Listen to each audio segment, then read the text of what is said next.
अभी हमने आपको हैड और डिड यानी कि पास्ट आपका पास्ट टेंस के बारे में बताया। अभी हम एज सून एज को रिप्लेस करके नो सूनर एज का हमको कैसे यूज करना है वो मैं अभी आपको इस एग्जाम्पल के थ्रू बताऊंगी। तो ये बहुत ईजीली आपको कॉन्सेप्ट समझ में आ जाएगा।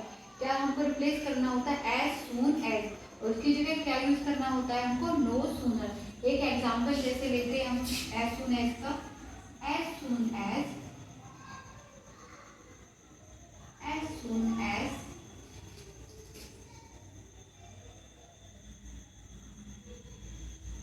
his eyes closed, he closed the eyes, he closed the eyes, the phone rang, mobile rang।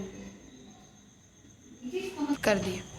As soon as he closed the eye, जैसे ही उसने आंख बंद की, the मोबाइल rang, मोबाइल बजने लगा, है ना। as soon as, सबसे पहले हमको नो सूनर चेंज करने के लिए इसको आइडेंटिफाई करना पड़ेगा कि कौन सा टेंस है। देखिए यहाँ से देखिए, आप हमेशा कोई भी आइडेंटिफाई करने के लिए उसकी हमको हेल्प वर्ब और हेल्पिंग वर्ब दोनों पे जाना होता है। यहाँ हेल्प हमको वर्ब देखना है, वर्ब की कौन सी फॉर्म लगी हुई है, ये देखिए कौन सी फॉर्म लगी हुई है, वर्ब की सेकेंड फॉर्म लगी है।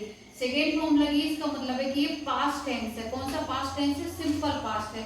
तो हम कौन सा हेल्पिंग वर्ब लगाएंगे, हमने आपको इसके पहले फॉर्मूला बताया था। तो सबसे पहले हमारा नो सूनर आता है, नो सूनर के बाद में फिर जो हमारा आता है वो क्या होगा, सब्जेक्ट आएगा, हेल्पिंग वर्ब आएगी, आफ्टर देन सब्जेक्ट आएगा। तो क्या हो जाएगा उसका, चलिए लिखते हैं। First of all we write here no sooner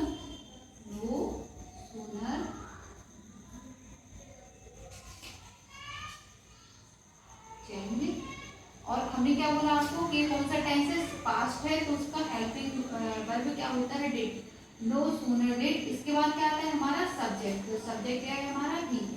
no sooner did he, फिर वर्ब की first form I close the eyes, और जहां पर डैश लगा है उसके जस्ट बाद आपको लगा देना है देन, और second sentence as it is आपको रीराइट कर देना है, मोबाइल रैंग। ठीक है, तो हमने क्या चेंजेस किया, एज सून एज को रिप्लेस कर दिया, इसको क्या कर दिया, रिप्लेस कर दिया। उसकी जगह हमने क्या यूज किया, नो सूनर। क्या यूज किया, नो सूनर। और हमको मालूम है कि पास्ट टेंस है सिंपल, तो हमने उसकी हेल्पिंग वर्ब यूज की डिड।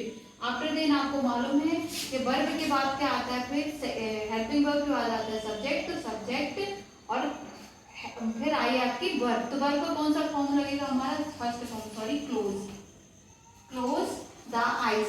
और जहां पर इन्वर्टेड कॉमर्स की जस्ट जगह आपको इन्वर्टेड कॉमा की जगह आपको देन का यूज करना है, देन। और जो सेकेंड सेंटेंस है वो एज इट इज आपको नोट कर लेना है। इस तरीके से हमारा एज सून एज का रिप्लेस करके नो सूनर एज का यूज हो गया है।